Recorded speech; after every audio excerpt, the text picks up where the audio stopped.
touchdown, every goal. Feel the pulse that's in your soul. Cincinnati heartbeat strong. Strawberry Ice will lead the throng. Feel the crowd, it's electric now. Shouting loud, they all know how. CTV got what we crave. Sports with ice, it's waves and waves. Tigers strike and Bengals roar. Every game we want some more. Tune in and feel the thrill. Strawberry Ice, he's giving chills. 5:30 sharp, don't be late. TTV, the sports await. Strawberry Ice, he's on the mic, energy, it's pure delight.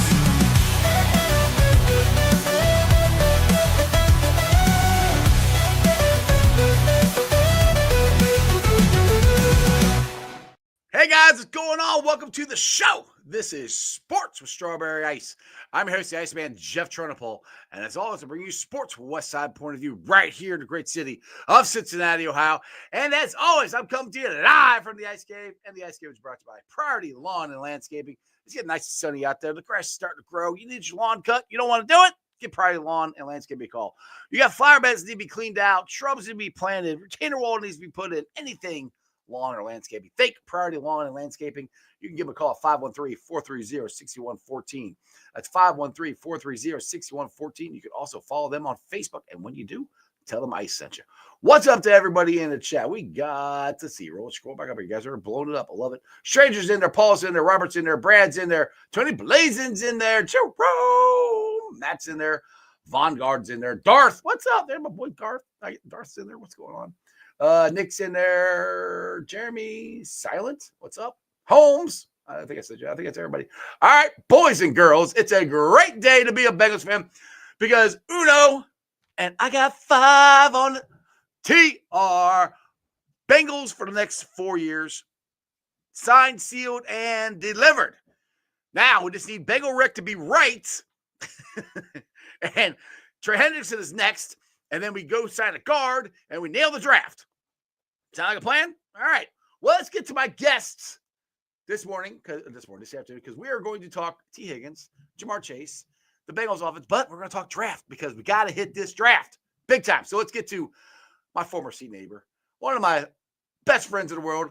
He's none other than Dale Altman. What's up, Dale? What's up, buddy? Who dat? Who dat? Who they think will beat them Bengals? Ooh, buddy! I'm a little excited. Let's go. I'm a little excited. All right, let's get to first time forever. Now, I've always wanted to have a relationship with a professor, but now I actually do. It's kind of cool. And we have the draft professor on the first time on my show, so I'm privileged to have Jim, the draft professor. What's up, Jim? Hey, it's good to see you. What's going on, man? Are you ready to talk some draft here? Some defensive line, some offensive line, so the Bengals can nail this draft? I'm ready to talk about whatever. I know that there's probably some more important Bengals news. It's taking priority.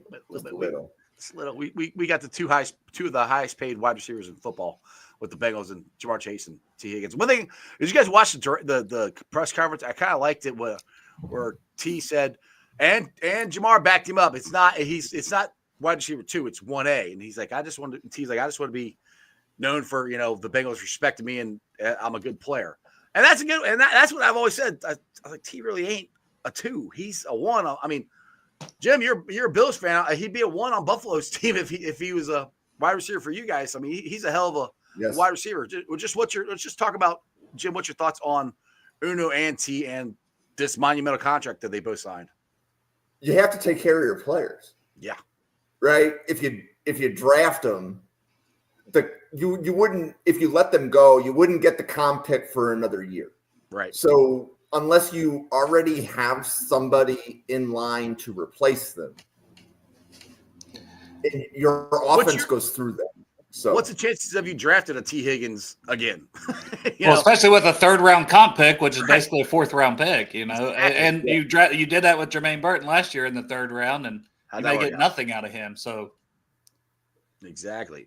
So, Dale, how excited are you? I am very, very excited. I'm excited. It was most exciting. Draft. It was most exciting to see how happy T was, right? Yes. Because he's been kind of hoping for a contract now for basically 3 years. Yeah. And last year having the tag, now being tagged again before this got done, I'm sure there was a lot of frustration and not knowing where he's going to put a fish tank in his wall. He's what got a house, one. what city is he going to be in? Because that's what he said. That's going to be his big thing. He's going to put a fish tank in his wall. Yep. He's going to have a whole fish tank wall. That's what he wants with his money. So, hey, he's got plenty of it to do whatever he wants. He can do whatever the hell he wants. But he was excited. He talked about growing up a Bengals fan. He talked about A.J. Green, congratulating him after, who was his favorite player growing up. So it's just cool to keep a guy like that here. And you could tell he's happy to be here. Jamar's happy to have him back. Joe will be happy to have both of those guys happy. Right. And you keep that offense humming, and you just hope, you can build up that defense a little bit, because right now you still need to bring Trey back, and you got to nail the draft. I mean, I think that's well known by anybody, and that should be any team, right? If you don't hit in the draft, it's going to set you back. Like you can, and it's like if you hit in 2 or 3 drafts. When the Bengals went to the Super Bowl, they had hit on 2 or 3 drafts in a row, and that's when they went to the Super Bowl. Yep. The Eagles, if you look at their last few drafts, they've nailed their first few rounds. What did they just do? They just won a Super Bowl. The Chiefs, to get back there and win it, the last couple of years before that, they nailed that draft with McDuffie and those guys. So you got to nail your drafts, and that's always very important. But then when you start having to pay these guys their second contracts or third contracts, maybe for Trey, you got to hit even more in the draft. Right, exactly. And that brings you to the Bengals draft, where this is going to be like last year. I thought it was all going to be all trenches. This year's going to be trenches. I mean, you could throw a cornerback or a safety in there, but to me, it's I want to, like Dale, you me talking about, I want to sign at least one guard for agency. I would love 2. Yeah, you have to. I love 2, but like me and Jim were talking off the air, the Bengals are probably going to have to draft an offensive lineman too. That hopefully whoever they get can at least be ready to play in 2026. On your offensive line, and they have not hit that. I mean, they got Mims last year. That's the first offensive lineman it's first year. We'll see what he does this year. I think he's going to be fine. But we haven't hit on a draft offensive lineman. Hell, Willie Anderson? I can't even remember. I mean, Clint Bowling, 4th round, I mean, we had Zeitler, when we got Zeitler. But how long ago was that? That's what I'm saying. Yeah, Zeitler's been in the league for 43 years now. So if I'm mentioning him. Right. Do you blame the scouting or do you blame the GM? Probably a good combination, but I don't know. There's something with, and that it worries me with Duke still, because the athleticism is a big thing. And I know I would just say, and I think Tyler Booker will still be in the conversation, and people are like, guys, no, his athleticism. We need more athletic guys. And I'm like, I get it. I said, I'm just saying they've shown an unwillingness to typically go with more athleticism. We hope that's changing. I mean, Mims is a great athlete. Matt Lee, they got in the 7th round, a great athlete. I just hope it changes. I don't know exactly who's to blame, but it hasn't worked. Whoever, I hope they fix it. Then I'm kind of hoping they're starting to change, because just with going back to these contracts, with them guaranteeing Jamar and T both the second year, that's something they never did except for Joe. Now they changed that. Maybe they haven't added any more scouts or anything, but maybe they'll change their philosophy of drafting, because and the thing is like they hit, and Robert's right, they hit Mims. They hit on Mims. It's just the rest of the draft. They got to make sure they hit on those. Now, Chris Jenkins, Michaela Jackson, I like what I saw out of them, but we need more out of them this year. So this year, to me, I've said this a million times, I really want Nolan. I would love to see Nolan, a 3-tech right next to TJ Slayton, and then go get an edge in the second round. But if that offensive line guard is there in the second round, you can't pass them up. So that's where this draft to me is very defensive side, because Danny Jeremiah told AC on Anthony Kazin's on our podcast Saturday night that there's 24 starters, in his opinion, in this draft. And the year before that on defensive side.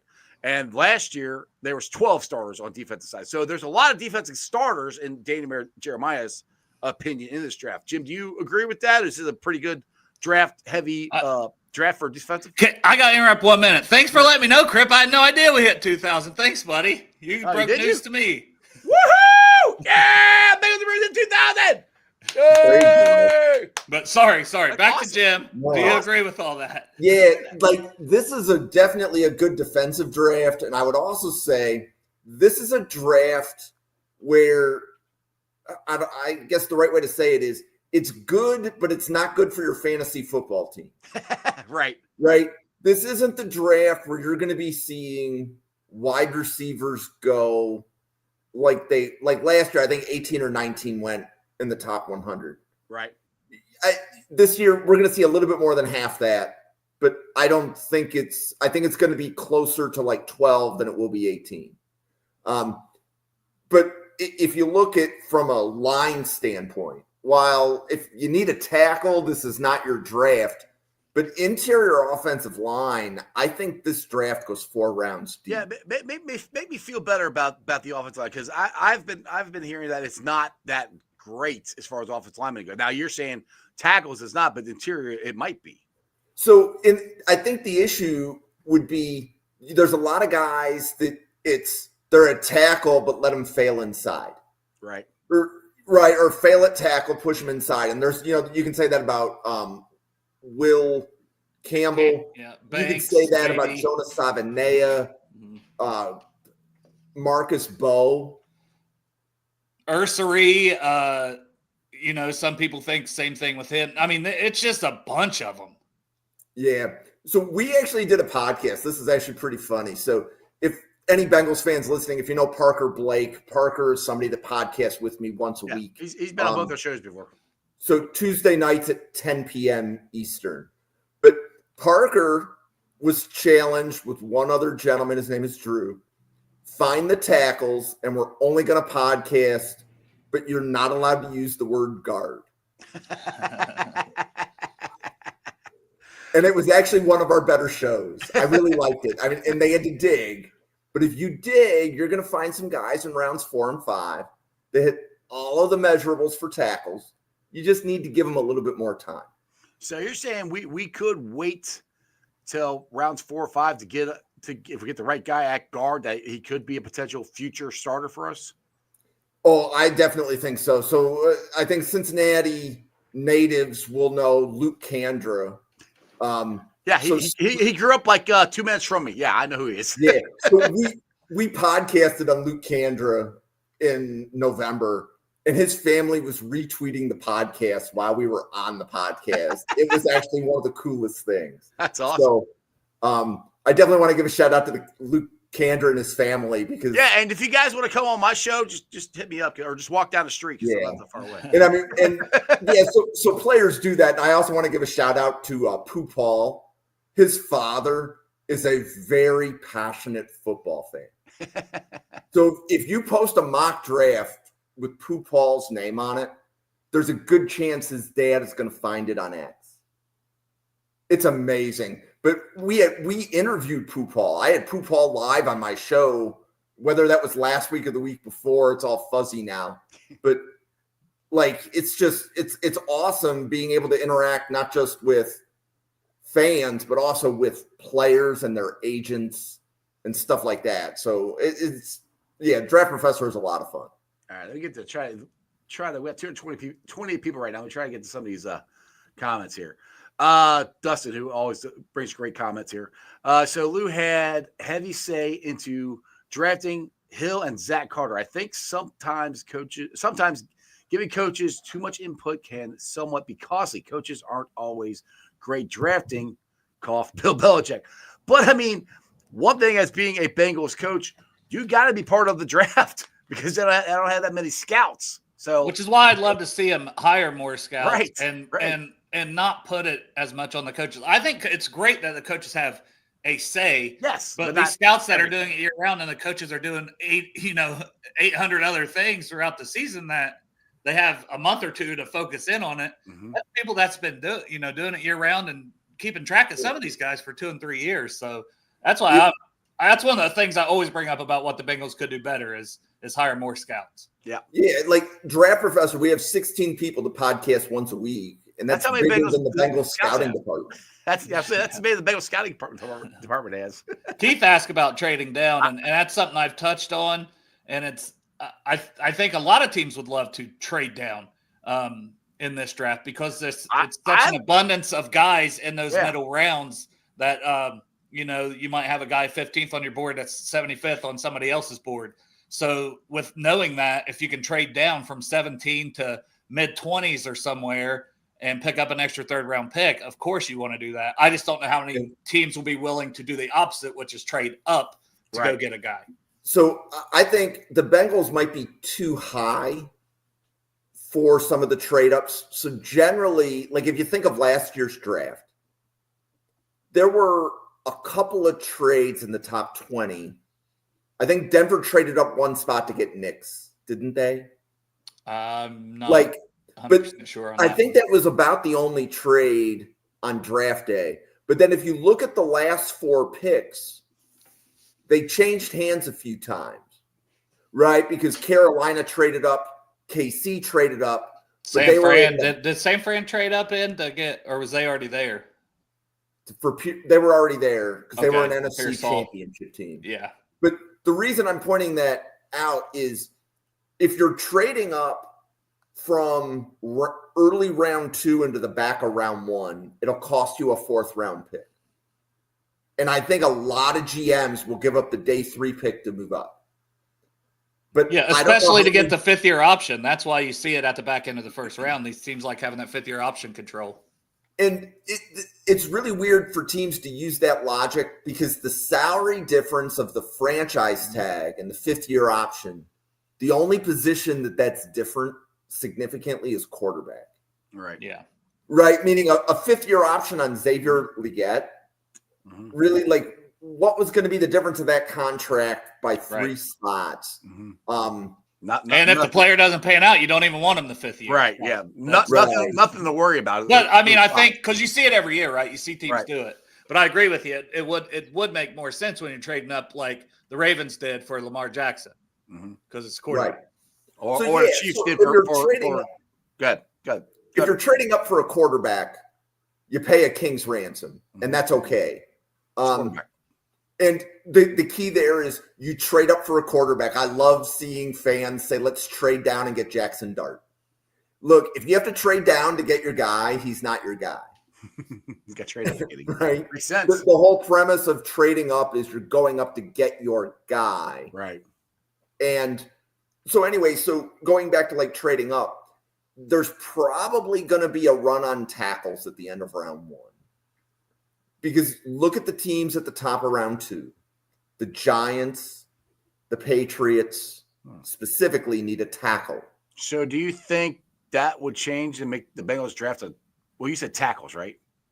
Yeah, like offensive tackles. Oh, okay. Because those teams aren't going to take it with their first pick at like 3 and 4 because they're going to be in the conversations for a quarterback or an Abdul Carter or a Travis Hunter.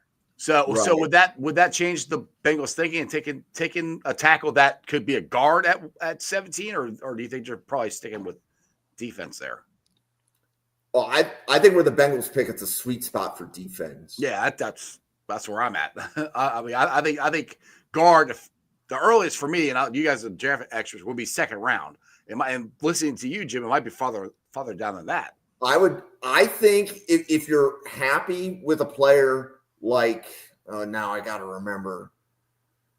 Is it Georgia that is too Fairchild? There we go. Yeah, I was going to say Tate Ratledge maybe in the 2nd. A lot of people want him for the Bengals to pair him back up with Mims. Right. But they also have Fairchild who's played left guard. Right.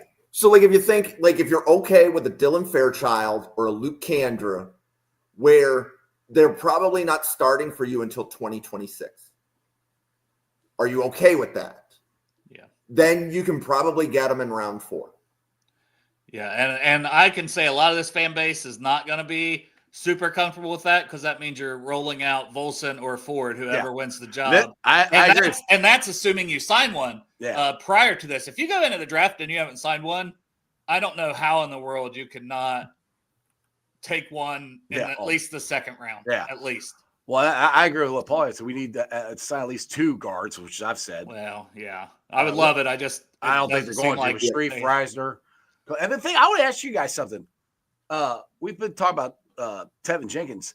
Well, he's went to Seattle and maybe they've not. I haven't seen anything that said he was supposed to go there, but there's been no official him on the visit list. So I'm curious to see the visit list today because he wasn't on it yesterday. Oh, okay. All right. Well, that makes a little more sense because I'm like, I haven't really heard anything. That's I'm like, is there something else? Is there something still wrong with his back? They're also bringing in who was the guy for the Dolphins that was a guard? Oh, he's free agent. Dylan Radunes. It might have been Tennessee. I can't remember if he was with Tennessee or Miami. It might have been Tennessee for him. I think the other guy, Miami guy, is a different guy.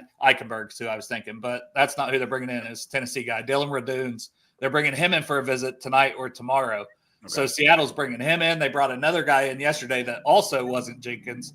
So I don't know if they're just out on – I don't know if Jenkins wanting – because we know there's maybe some issues with the back, and that was coming into the draft. He had that draft too. But he's played decent. He's never put it together a whole season, but he's still got quite a few snaps. Scherf's same thing. Before he was in Jacksonville, he was hurt all the time. Jacksonville, he was fine though. So so Jenkins could hit that, but I don't know what his issues are. Right. But it could also be money. This could be a guy who's overvaluing himself on the market and is saying, "I still want $40 million," and teams are going, "Buddy, that money is long gone in free agency." Yeah, exactly. We're starting week 2 here.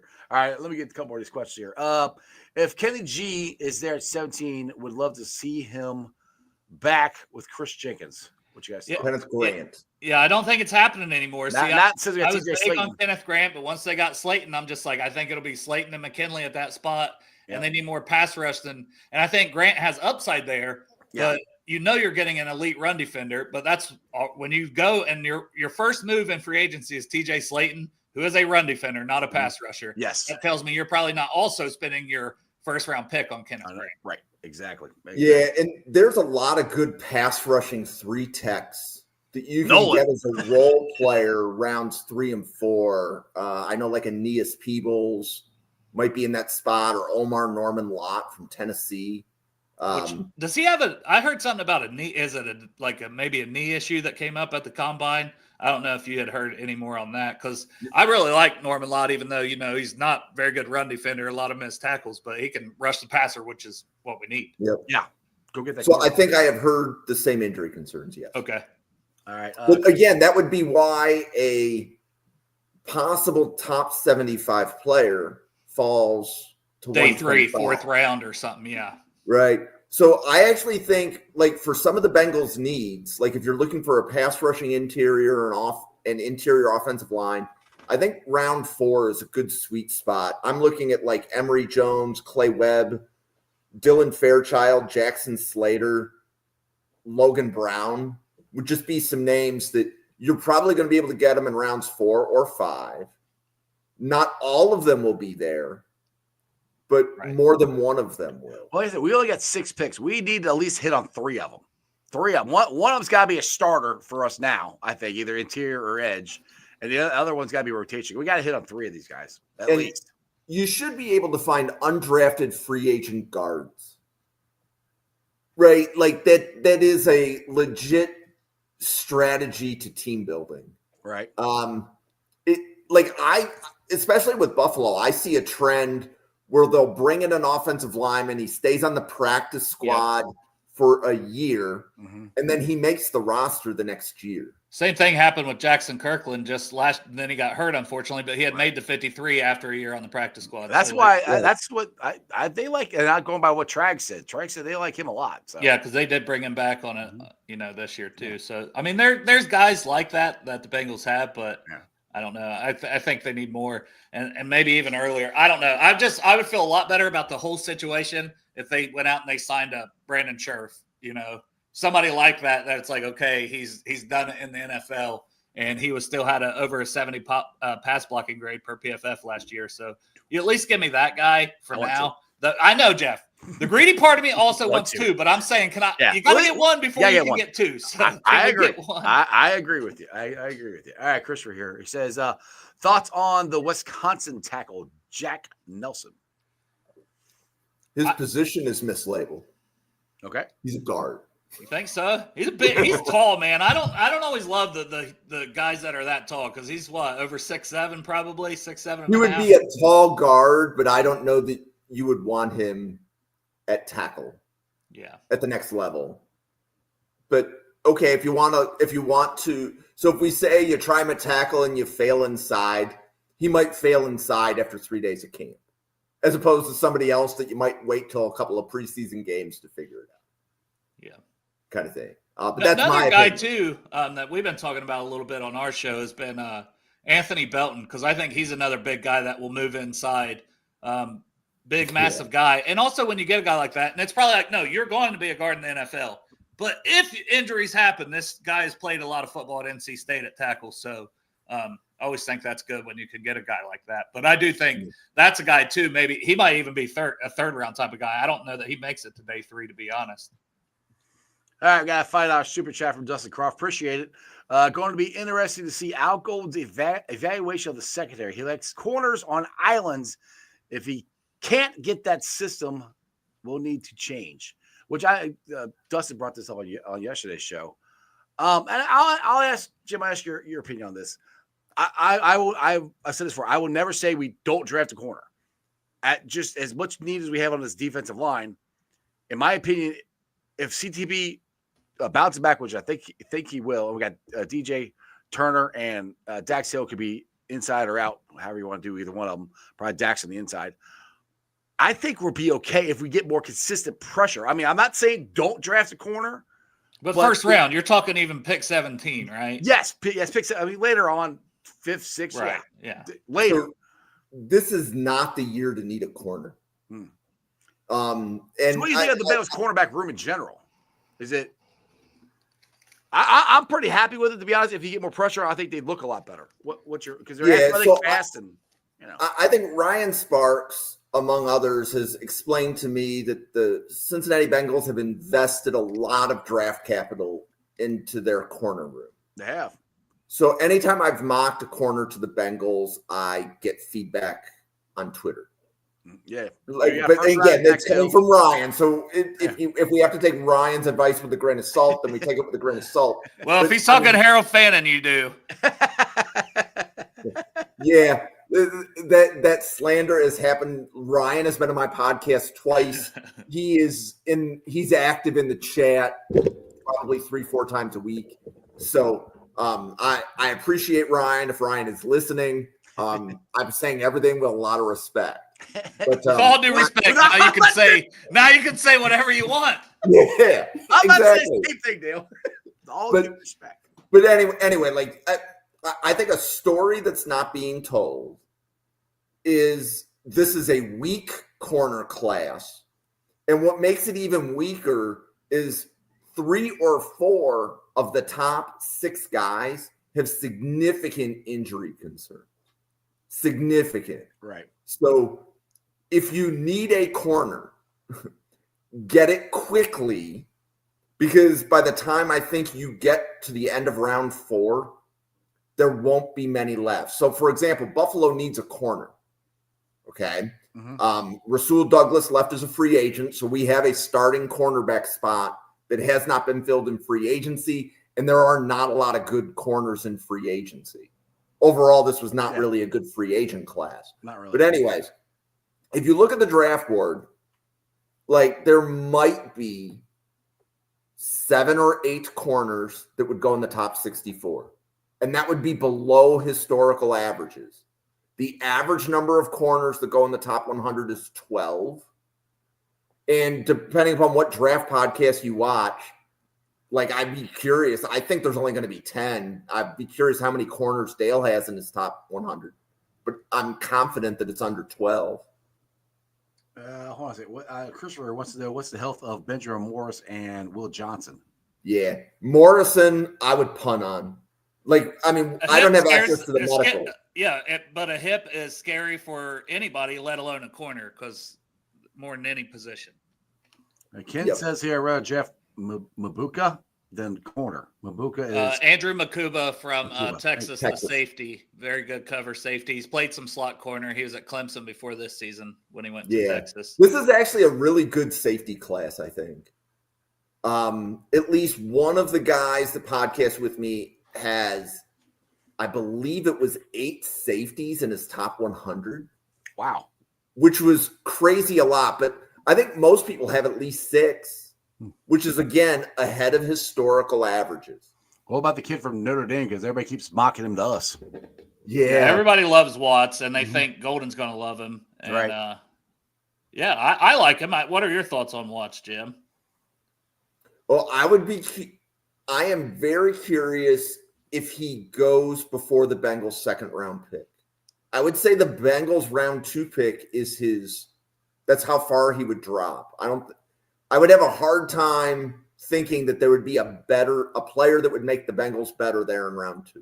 And that's the thing for me. If he's there, I would not be shocked if the Bengals draft him, to be honest. Yeah. I wouldn't be shocked at all. I think it'd be interesting if both him and Ratledge are there, especially right now. Let's just say, since right now they don't have really either starting guard spot locked down, and Ratledge is there, the way he tested and the familiarity with Mims, I think that they would be all over Ratledge, but I think Golden would also love Watts. So that would be a fascinating scenario to me to see which way they went if it was those two players.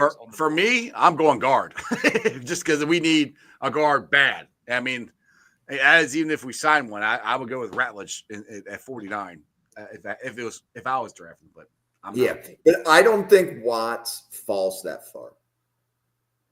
Well, that's depressing, Jim. God. I mean, from a positional value, I think the reason why Watts may be there is that safety, linebacker, running back are probably the 3 least valued positions. Like if we go with the Howie Roseman school of team building, you don't draft a safety, linebacker, or running back on day 1 or 2. You save it all till day 3. But every year we're seeing the Brian Branches or the Jahdae Barons or the Kyle Hamiltons, where there's these unicorn safeties, and there's about 1 or 2 of them every year that I think that would justify taking them high. So I think I have 11 corners. See, so I had to pull up my top 100 here on my phone real quick. I have 11. Dale, I'm impressed you could count that high when it was higher than 10. That's me. I'm the one that can't count. But so my bottom 3, and they wouldn't be in my top 75, these 3. So it goes 76 is Darian Porter, and 77 Jacob Parrish, and then 81 I got Kobe Bryant. So they're kind of my one. So if we're saying I've got maybe 8 in the top 75, and usually there's a lot more than that go to Jim's point from earlier on the corners.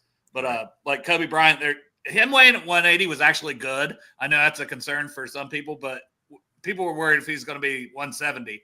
And him being 180 because he's just a tenacious dude. So that helped him kind of be the one that made it 11 instead of 10 in the top 100 was his weight and everything he's done, Shrine Bowl and stuff like that. He's had a good process. All right. Our boy Pork Chop here says, what do you guys think about the comparison from safety whose name I can't pronounce in South Carolina or Derwin James? If that comparison is true, would you consider him in the first round? Yeah, talking about Nick Emanwari, who 10 RAS scores, so athletic freak, good tape, can do a little bit of everything. I go back and forth on who I have higher, him or Starks as my safety 1. They're 2 different players, but I like both of them. I would consider probably both of them at 17, depending what was on the board. So some teams are very easy to predict who they draft. The Indianapolis Colts are among the easiest teams to predict because you're looking for the highest RAS score. And that's pretty much who the Colts will take. If Emanwari falls past the Colts, I would be shocked. I think they're going to be high on Campbell, who tested well too at linebacker, though, and they need one of those. Yeah, so depending upon whether or not you listen to Colts Twitter or we're talking to, let's say, more intelligent people on a podcast, I could make the argument for Campbell, and I think linebacker is a bigger impact position than safety. So I would think Jihad Campbell ahead of Emanwari. But I would also be surprised if Jihad Campbell fell to where the Colts are picking. I think Daniel Jeremiah had him going like 11th today or something to the Saints. So between the Saints, the Cowboys need a linebacker. See, Mel Kiper, this is not the same position, but Mel Kiper had Dart going to the Saints now, the quarterback out of Ole Miss. That surprised me. Well, and Kiper knows things that the rest of us don't. But, I want quarterbacks to go higher. That way more people drop down to us. You and me both. I want quarterbacks, go ahead. Running backs, I want tight ends to be drafted before my team picks. Right. Of course. That's what I want. Let's see. Hold on. There it is. Now I wouldn't be surprised. Now I would be surprised about this, but what about Trent Brown at guard? I don't know how his injury was or how he's healing, and he came into camp fat and out of shape last year. But I wouldn't be surprised if the Bengals go this route because I mean, at this point he's going to be veteran minimum. I think if you're looking at a tackle to kick in or guard, it's one we talked about, and that's Jedrick Wills from the Browns, because it hasn't quite worked out at tackle lately. But the familiarity with Scott Peters, our new offensive line coach, he was with him when he had some decent years when Callahan was still the O-line coach. So if that's a guy who wants to take the Mekhi Becton route and kick into guard for on a cheap 1-year prove-it deal and see if he can get back on the market like Becton did with the Eagles and then sign with the Chargers, I think that would be a guy. Hey, somebody named the draft professor is in the chat now. I figured out where that button was. And now you can talk to everybody. Let's see here. Ken Diplin. Holland Pierce, a massive athletic tackle, Rhode Island. They draft him, start him at guard 6'7", 345. So that's tall for a guard.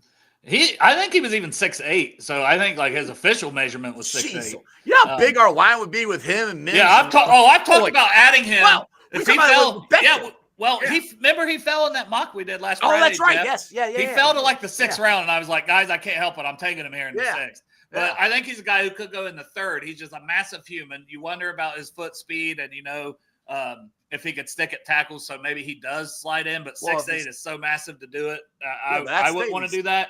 But I think as a swing tackle, when you put an extra lineman in on short yardage and goal line situations, I think he could do that. So if he was there in like the 4th round, that's when I would have more interest in like a Holland Pierce. But there's just some, and if the Bengals stick to how much they love the size, they're going to love him. Well, that's the thing. If his foot speed is an issue, then kick him in the guard. But if he wasn't 6'8", though. With that, well, how tall is Becton? He's 6'7", ain't he? Yeah, he might have been 6'6", though. He might. I don't know. I'm telling you, tall guard too. I'm telling you, 2 inches can make a big difference, Jeff.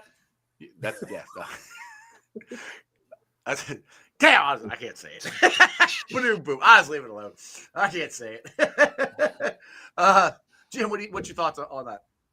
Not the 2 inches. Show us off the rail now, Dale. So I think there's volatility in that tier of tackles where Pierce is. So, there's a couple guys I know that are really high on Belton and Pierce, and they would say you take them in round 3.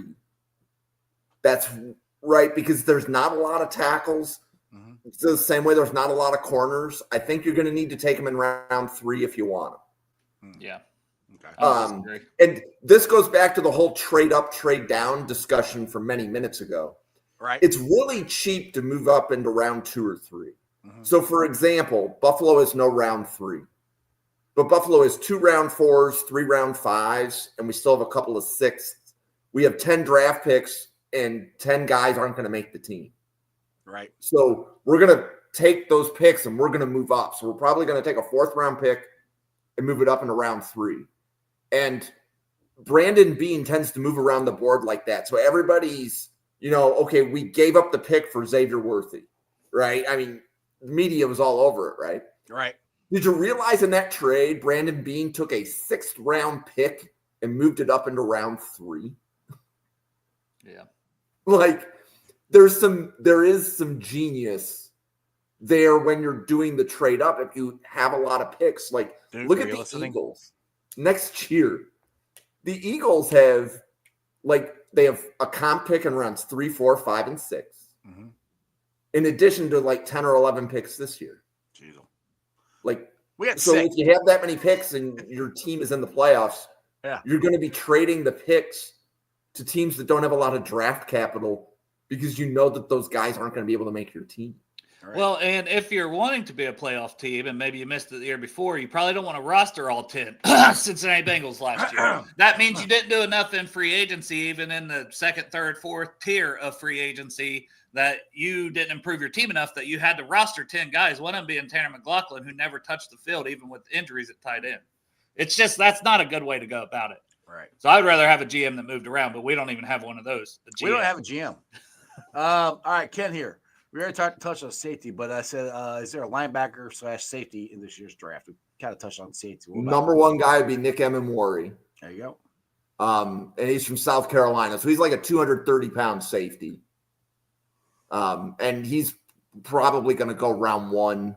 And he deserves to go that high. Trying to think of other linebacker safeties. The guy from Virginia. Jonas Sanker. Yes. And let's just call him a box safety. I don't want to call him a linebacker. Yeah. But he'll hit you. I'm looking like Dante Trade or anybody else in your mind there, Dale? No, I think Sanker was a good one that you mentioned. Nobody's popping out off the top of my head. I can't remember how big Woodson is from Cal. I just think he's going to be a good player. Yeah. I do have one more name for you. A safety where if he tackles you, you're going to know it. His name is Andreas Keaton, and he goes to Temple. It was funny, right? He followed our page. It was just out of the blue in like November. He followed our page. So we did some scouting reports on him, and it turned out we really like him. He likes you because he follows you now. Yeah. So the issue is that he went to Temple, and he was a transfer. Yeah. I don't remember where he played before Temple. Smaller school, though. Yeah. But if he's probably one of the better tackling safeties in the class. I believe that Wisconsin safety is that Hunter Wohler. Yeah. Yeah, so I think that would be another good one. But like there's what I think on average 16 safeties get drafted every year. So it's not a high priority position. So if you need a safety, you're probably going to be able to get an Andreas Keaton as an undrafted free agent. And he's going to be able to play special teams. Whether or not he can make the field is up to the defensive coordinator. But to me, what you want if you're undrafted is a path to the 53 and then see what happens. Yeah. Yeah. And having those guys on the practice squad is never a bad idea. Same thing with linebacker because those are the core of your special teams. So when you get late round, you see those guys go, or the undrafted guys that get scooped up quickly. And one for the Bengals, like Shaka Hayward, who was on the practice squad for almost 2 years and then got a little bit of play against the Steelers in that last game and flashed a little bit. I still think he's got now a chance this year and going into his third year to make the 53. And I don't know. We'll see if we don't bring in any other linebackers or the draft don't fall our way. Maybe it's a guy who becomes a starter. It wouldn't shock me. Like I liked Shaka Hayward when he was coming out of Duke. All right. Nobody Two Slurps said wants to know thoughts on Luther Burden and Golden, and do you think they could fall to the second round? You want to take that one, Dale? You want me to? I mean, you can. I think a lot of people are thinking Burden has the better chance now is all I'll say on it. I think Matthew Golden has definitely moved his stock up. And when he ran a 4.3, it even surprised the Texas coaches. So wow. We were in. They didn't know he's that fast? No, and they had him on their team, and they thought, shit, we could have done more with this guy. Right? I'm like, how did you not know he's that fast? So I was sitting in Indianapolis at the Combine with Bill Carroll, Dale, who you podcasted with when you did the 3-hour deal with me. 3-hour podcast. It was a 3-hour podcast. Yeah, it was a 3-hour mock draft. But so Bill and the group of us around, he just made himself a few million. Like that 10th of a second was a $1 million 40-yard dash. Yeah. So if Golden falls past pick 30, I think there's going to be a ride in Buffalo. Yeah. So Golden is exactly what the Bills wide receiver room needs. So to me, he can't fall past 30. You guys, maybe Bean can work some magic and say, here's a couple 5th rounders, something like that to move up a couple spots if he needs to. Well, right. So the question is, how high do you move up? And we're still 4 weeks before the draft. I'm not ready to make those how high do I want him to move up as a fan? But I'm not giving up. Buffalo has 2 second-round picks. I'm not giving up either second to move up. I'll give up a 4th, but I'm not going to give up a day 2 pick to move up. It's not worth it. No player in this draft, from Buffalo's perspective, moves the needle to say we would be able to compete with the Cincinnatis and the KCs better. To me, for Buffalo, it's about get 4 or 5 guys, similar to what you're saying here. Mm-hmm. So use the round 1, the round 2 picks, and the 2 round 4 picks. Those 5 guys are the core of a team that's going to be competing for a few years. I wouldn't give up any of those picks. Yeah. How about Burden? Because to me, I think maybe he has a chance, but I think it's almost tied to how high does Matthew Golden go? How high does Emeka Egbuka go? How high does even Tet McMillan go? Because those guys are all over the place in mock drafts. Yeah. So Kansas City needs a receiver, right? You look at the Xavier Worthy situation. Rashee Rice is going to be suspended, I think, at the beginning of the season, right? Who knows at this point? Right. And then DeAndre Hopkins is left in free agency. So the Chiefs have a hole at receiver again. And I would have a hard time if T-Mac or Burden or Golden or Egbuka or Higgins are on the board, they would fall past Kansas City. And again, like one of the draft professors is a Chiefs guy. And he's reminding everybody the Chiefs have invested 4 picks in offensive linemen in the last 2 years. He says maybe they go tackle, but he says it's not as big of a need as everybody says. Don't listen to the media. Look at what they've drafted. They knew that they can't extend these players because of their cap situation. Right. So they've drafted 2 years before they needed them. So Robert here, he's got a suggestion for you. He said, so the Bengals trade 17 for 29 and round 4 and 5 pick a conditional pick for the Bills. You're on the right track there, Robert. The Bills GM typically does not trade away future year draft capital. He's been on record in press conferences saying that. So Brandon Beane will mortgage this draft to go up and get a guy if he likes him, but he doesn't trade away future years draft capital. All right, I want to get this other one I brought up. That's a good one. Hold on. Oh, yeah, that's Keith. So I'm a biased UK fan, but I think D-tackle Deion Walker and cornerback Maxwell Harrison would be good fits here. You don't think so? So I think, Hairston's an awesome athlete. I think Hairston will probably be able to play in a lot of different schemes. I'm not high on Deontay Walker. So round 3, round 4. If you want Walker, he's value in round 4, but he's too risky in round 3. Dale? That's my opinion. Yeah, I don't know. I go back and forth because I could see taking the risk in round 3 because of what he was 2 years ago, but the pad level still scares me. And I go both ways too, from the thing saying he played with a broken back. On one hand, I go, man, that guy loves football to be doing that, and what a stud. But he to broke still his back. Be somewhat effective to be playing like that. But then I also go, oh shit, this guy is 340 pounds with back issues. Yeah, that's not good. Yeah. And is he a better 3-4 defensive end, or is he a nose tackle? So he doesn't play like a nose tackle at all. He would be a 3 tech if he was here. Number one, he has the size of a nose tackle, but he even plays, and his best, and I think we've talked about it briefly before, was I think he plays like a 3-4 like a 3-4 end for somebody. That's probably what he would be best at, or how he plays. He's definitely not going to be a size-wise. You think nose tackle? He's not that at all. Right. So, you can't judge the player by his height and weight. You have to know more about what the player does well and what your scheme needs a specific position on the field to do. And I don't think Walker's going to be a scheme fit for every team. All right. Christopher's asking about Scorton. Go ahead. You can get that one, but I want to get Christopher's after that. All right, I get that. Ken says, who's the best return specialist in the draft? Oh, God. I don't know about the best, but Noel Williams from Cal is high on my wish list for Buffalo. And he returns kicks. 7 picks, too, wasn't it, last year that led NCAA? Yeah. So Buffalo scouted Cal a lot.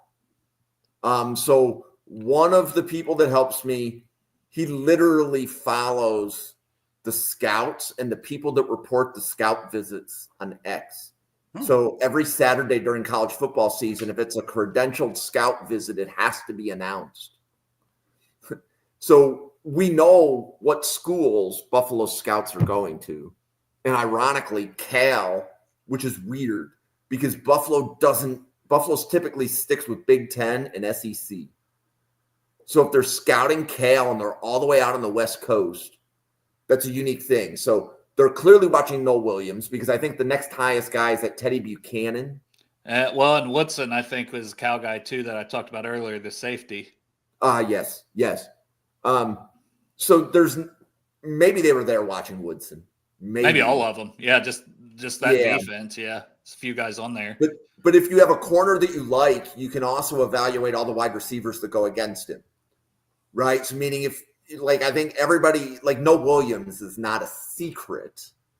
Yeah. But if you know what that player's ability is and you want to see how a wide receiver stacks up against somebody that you like, that might be the best way to figure out if you like those wide receivers or not. I'll mention a couple the return guys before we answer that one about Scorton. Mm-hmm. So like Tez Johnson, but he scares me as a receiver, but also he's an electric returner, but he's 154 pounds. And then a guy that I like a lot better than Tez as both a receiver and potentially as a return man, just because I think he'll stay healthy, is Jalen Noel. So the other guy, I like Jaden Higgins a lot too, but Jalen Noel is probably going to go second, maybe early third, but I think he could end up going second round. I mean, that guy, he plays so much bigger than his size. The way he goes up and attacks the football. And I mean, contested catch wise, he's so good. And he's 5'10", but he's built well too. So he's almost 200 pounds at that height, where you got a Tez Johnson who's like 154, but he's a good returner, good vision as a return man. So he's one for that part of the return. So Dale, do you have Billy Bowman as a safety or a slot? I think I have him as a safety now. And he was impressive at the combine. And he has some return chops, I believe, if I understand his background correctly. So Billy Bowman, if the Bengals need a returner and you need a safety, you might be able to marry the two. And Billy Bowman, probably, I think Bowman, you might need to take him late round 3. I've seen a couple people with him in the top 100. But most people, I think, have him in round 4. Yeah, right. I think he'll go in that mid to late round 3, but he could be there early round 4. Might just not work out for the Bengals unless they're going to take him in the 3rd if they're that high on him. And then that one. Is Scorton Scourton. I'm sure I say his name wrong, but still a first round edge. I don't know. To be honest, when we did our mock draft yesterday, he fell to 49, and I said I'm taking him at this point. I'm not going to hesitate about that. I think he's a good pass rusher. I think he's a way better pass rusher than he showed this year. If you go back and watch his tape from 2 years ago when he was at Purdue, and I think he was playing at 280, and I think him weighing in at 260, whatever it was at the combine, tells you that he's going to be closer to that weight, and he's going to be more athletic.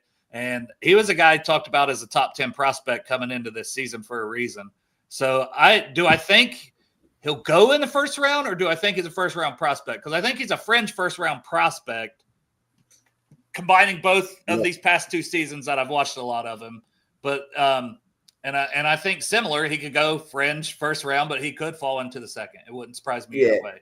So a lot of how I evaluate the draft for a player like Scourton is I look at the rankings of people who are evaluating and what the volatility is.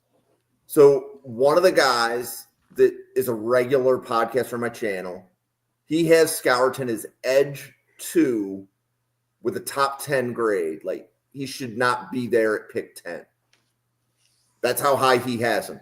But then for every person I see that has Scourton in round 1, other people say he's round 3.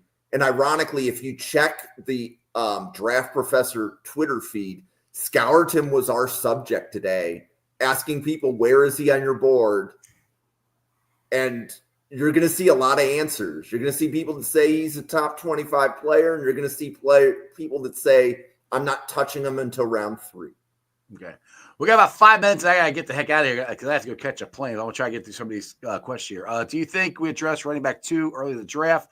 If I love Shambo's Scatterboo is, I keep wanting to say Shambo. If Scatterboo is available at the 3rd, should we pull the trigger?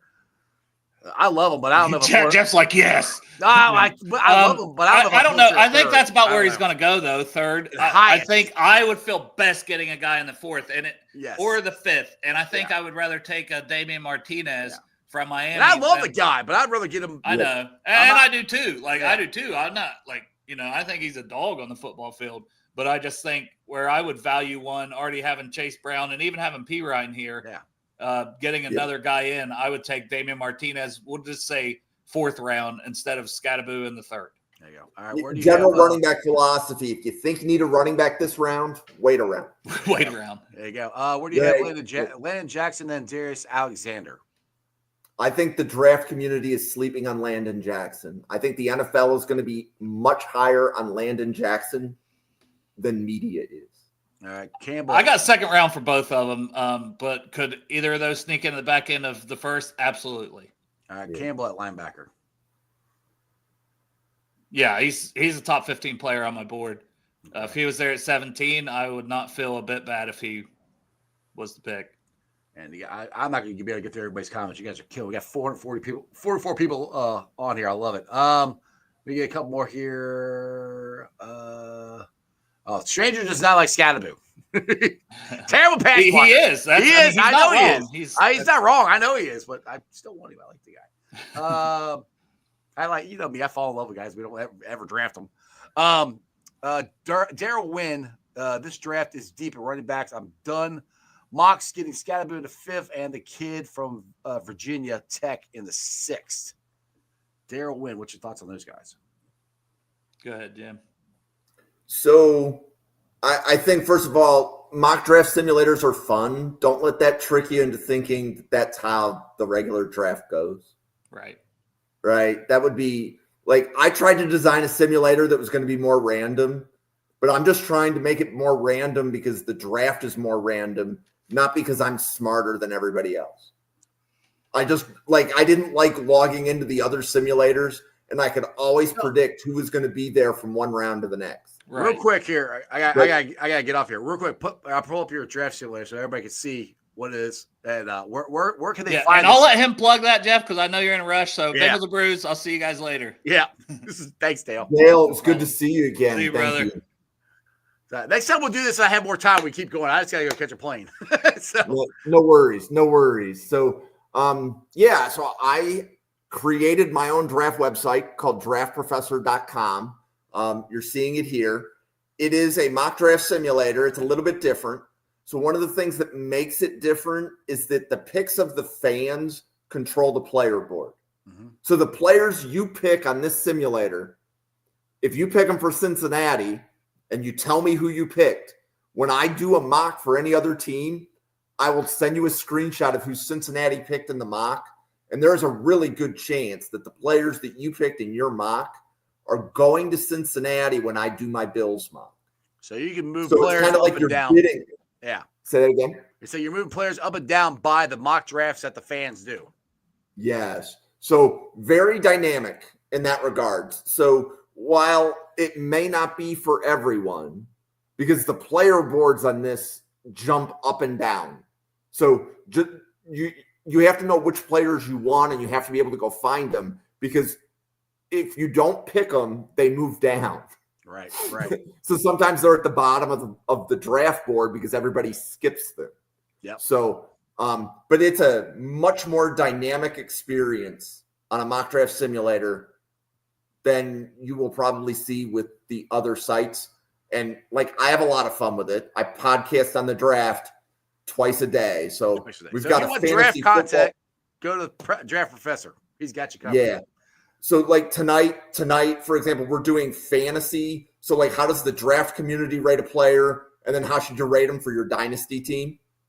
And then Parker, Blake, and Drew are actually going to be doing how to grade offensive linemen at 10 p.m. Eastern tonight. So where can they follow? Put the channel out there, your Twitter, all that stuff, so everybody can follow you and find you. Absolutely. At NFL Draft Fanatic, no I in Fanatic. And that's the same on X and YouTube. And those are the best two ways to find us. We do 32 team mock drafts every Friday. We've got a big one April 10th, 11th, and 12th. we're doing 32 teams, 7 rounds. And we've got fans from all 32 teams that are coming together and, helping us just create a mock draft like you haven't seen before. So awesome. Well, Jim, Professor, I'm sorry I had to cut this short. We keep talking for a couple more hours. Next time I get you on, I won't have to go on vacation. So go make sure you guys go follow him. Like I said, he's a draft nut. He's going to be on 500 shows here in the next 3 weeks or 2 days or whatever it is. Yeah. Appreciate you, Fred. Thanks for having me on. It was a pleasure. Dude. Take it easy. See ya. Thanks. All right, guys. Hope you enjoyed that as much as I did. Now people are asking, like, where are you going? I'm going on vacation. So this is the last show of the week. Scheduled. So if they sign Trey, Bagel Rick, where you at? I was waiting to hear from you in the comments. Tell me that we signed Trey. So that's what I'm doing. So just make sure you subscribe to the channel, because if they do sign Trey or they do something else, I'll go live. I'll just be on my phone or my wife's computer or something. I'll figure it out and make sure we do it. But thanks for watching. I've been live streaming on ZTV, YouTube, X, Facebook, Twitch. You can follow me on all of those, along with Instagram, Threads, and TikTok. And shout out to my wonderful sponsors. And I please highly recommend you guys go to these places, buy some stuff, and tell them I sent you. First of all, it's Priority Lawn and Landscaping. If you don't want to cut your grass anymore, get them to do it. You got your yard that's a mess. You want it cleaned up. You want the leaves gone, flower beds mulched. Get Priority Lawn and Landscaping to do. Flowers put in, shrubs, retaining wall, whatever. Think Priority Lawn and Landscaping. You can give them a call at 513-430-6114. That's 513-430-6114. You can also follow them on Facebook. And like I said, tell them I sent you. Also, shout out to T Properties. Quality housing for quality people. Check out the website at www.tpropertiesllc.com for all your rental property management needs and your rental needs. And the Westside Peeps, go check out Hail Mary's, your ticket to the game. Go there, watch a big-ass TV screen. They have beer specials, food trucks.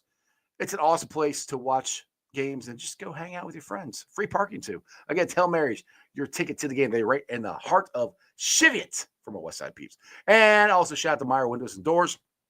I got them in my house. I highly recommend you give me yours. Give them a call or check them out on the website at www.meyercincinnati.com for all your window and door needs. Guys, it's been fun. You guys are blowing the chat up. There's 436 people watching this right now. I was up to 456. You guys have been absolutely freaking awesome the last couple weeks. Make sure you hit the likes, subscribe, tell your friends about Sports Strawberry Ice. We got T. We got Jamar. We need Trey. We need at least one guard. Please, Bengals, one guard. I want 2. Give me Scherf. If Tevin Jenkins is okay, give me him too. That'd be great. You can go draft one later and go hit this draft and nail it. Let's go get Lombardi. Remember, Houday for life. And that's just sports, baby. See ya! We dance the city roars. Tune in loud, turn up some more. Cincinnati show, it's time to play. Sports with Strawberry Ice today. 5:30 sharp, don't be late. CTV, the sports awaits. Strawberry Icy's on the mic, energy, it's pure delight. Every touchdown, every goal. Feel the pulse, it's in your soul. Cincinnati heartbeats strong. Strawberry Ice will lead the throng. Every touchdown, every goal. Feel the pulse, it's in your soul. Cincinnati heartbeat strong. Strawberry Ice will lead the throng. Feel the crowd, it's electric now. Shouting loud, they all know how. The CTV got what we crave. Sports with ice, it's waves and waves. Tigers strike and Bengals roar. Every game we want some more. Tune it in and feel the thrill. Strawberry Ice, he's giving chills. 5:30 sharp, don't be late. TTV, the sports awaits. Strawberry Ice, he's on the mic, energy, it's pure delight.